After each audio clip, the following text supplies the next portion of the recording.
These journals contain stunning images of the construction of the Titanic and its near-identical twin, the Olympic.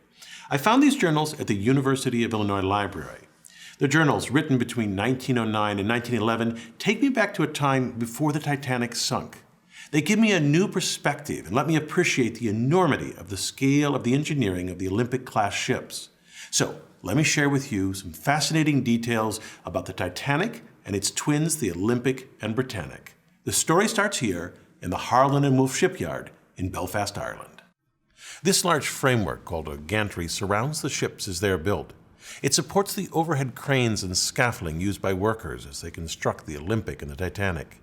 Notice that just beyond the far end of the gantry lies the Belfast harbor.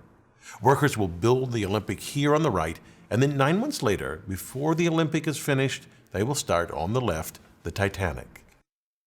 When completed, the Olympic stern, or rear end of the ship, will point toward the harbor. The ship's construction starts with its keel, seen here as a long, dark shape. The keel is the backbone of the ship and gives the ship rigidity.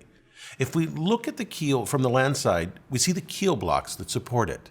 These wooden blocks, typically pine, separate the ship from the slip, the concrete floor of the gantry. Each keel block stands about 5 feet high, so this creates a space under the ship for workers to construct the ship. Workers build the ship outward from the keel. Here they construct the Olympic's double bottom. In pink, we see the framework that separates and supports the two bottoms of the ship. The second bottom is shown in orange. It's made of steel plates and is sometimes called the tank top because the double bottom contains 44 watertight tanks. Most of the tanks carried seawater used as ballast to balance and add weight to the ship, but some carried fresh water.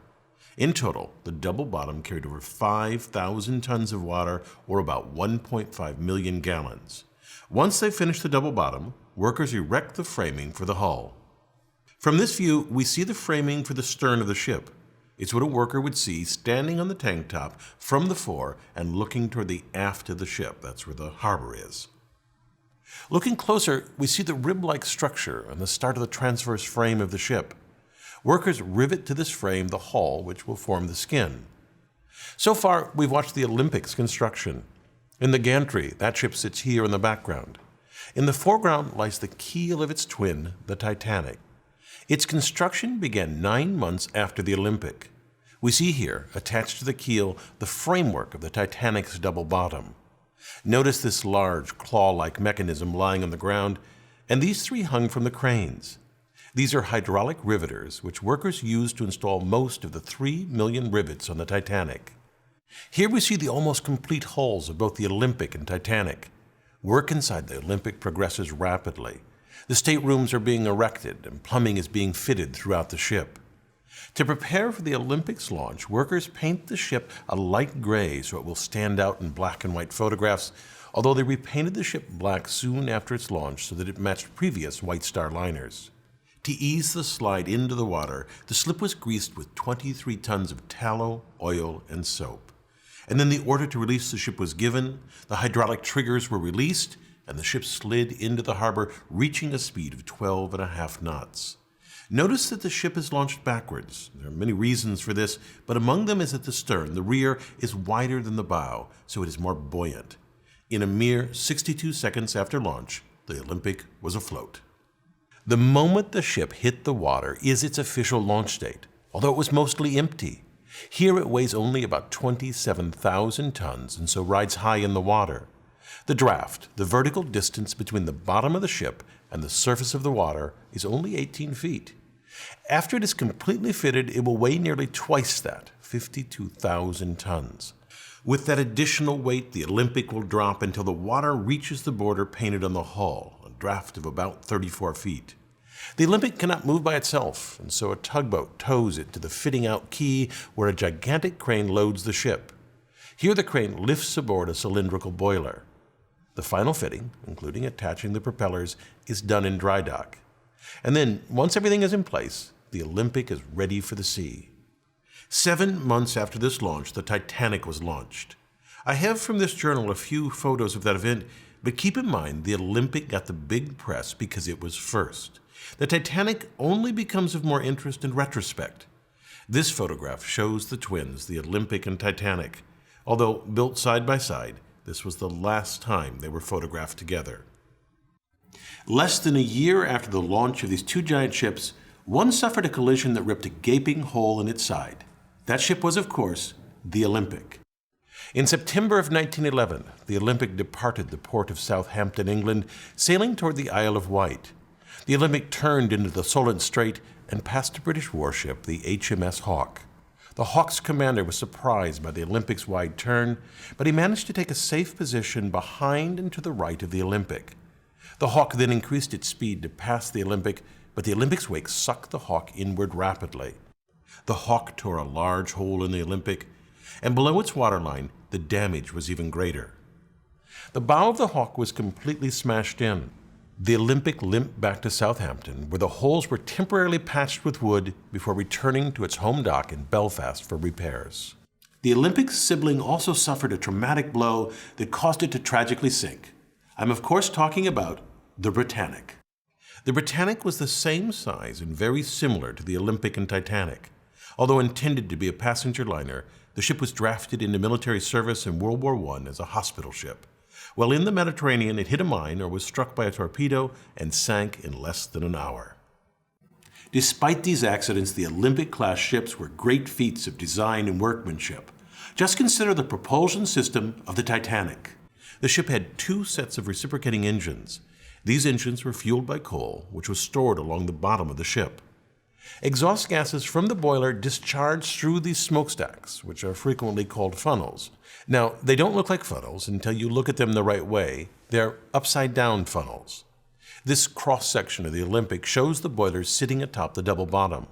Exhaust from the boilers is funneled up and out of the ship. It's well known that the aftmost funnel on these ships is a dummy. It was built primarily for aesthetic reasons.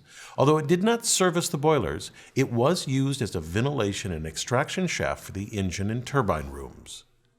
The Titanic needed 4,000 tons of coal for a transatlantic trip, which took 24 hours to shovel into the bunkers.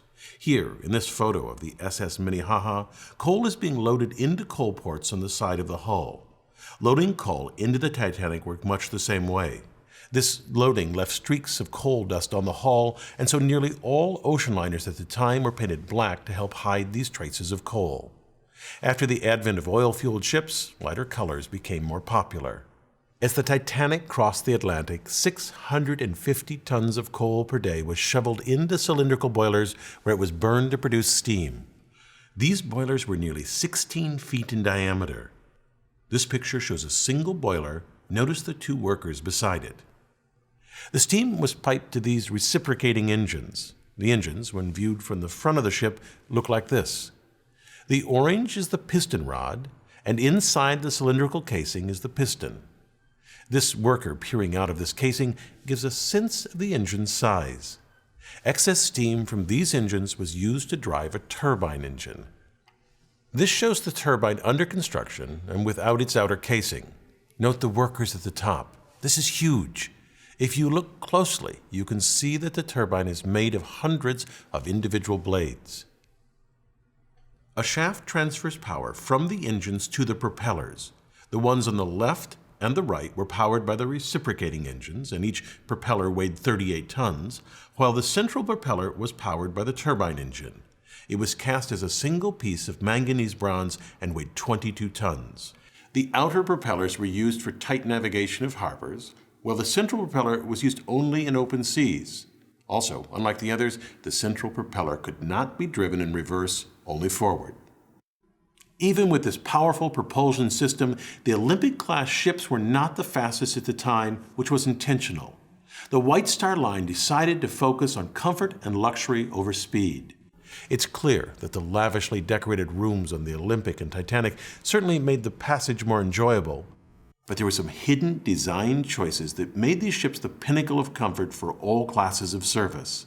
The ships were steered using these helical gears. Each ship had two sets of both the spur gears and the beveled gears. These massive gears are nearly 6 feet across, made of solid steel, and each weigh thousands of pounds. Notice the herringbone pattern on the teeth. This pattern allowed a tight engagement of the teeth and resulted in reduced vibration transmitted to the rest of the ship. Altogether, the gearing on the Titanic weighed about 7.5 tons. This very large structural piece is called the boss arms. These arms held the shafts of the outer propellers in place, and because of their size and strength, they reinforce the hull, which reduces panting. Panting occurs when variations in water pressure, say the crest versus the trough of the wave, flex the hull inward and outward. Less flexing results in less vibration felt by the passengers. These boss arms, also called shaft brackets, were fitted 20 feet apart at the very aft of the ship. While the Titanic and Britannic both had tragically short careers, the Olympic triumphed. In its lifetime, it made over 500 transatlantic journeys, carrying over 400,000 passengers and sailing 1.5 million miles. It even spent 4 years as a U.S.-Canadian troop transport during World War I, earning the nickname Old Reliable. After 24 years of service, the ship was decommissioned and scrapped for parts. The Olympic-class ships were absolute marvels of engineering. I hope it's for their revolutionary design rather than their failures that they're remembered. I'm Bill Hammack, the Engineer Guy. I thank my advanced viewers for their useful feedback on a draft of this video. If you'd like to be an advanced viewer, sign up at engineerguy.com/support. Thanks for watching.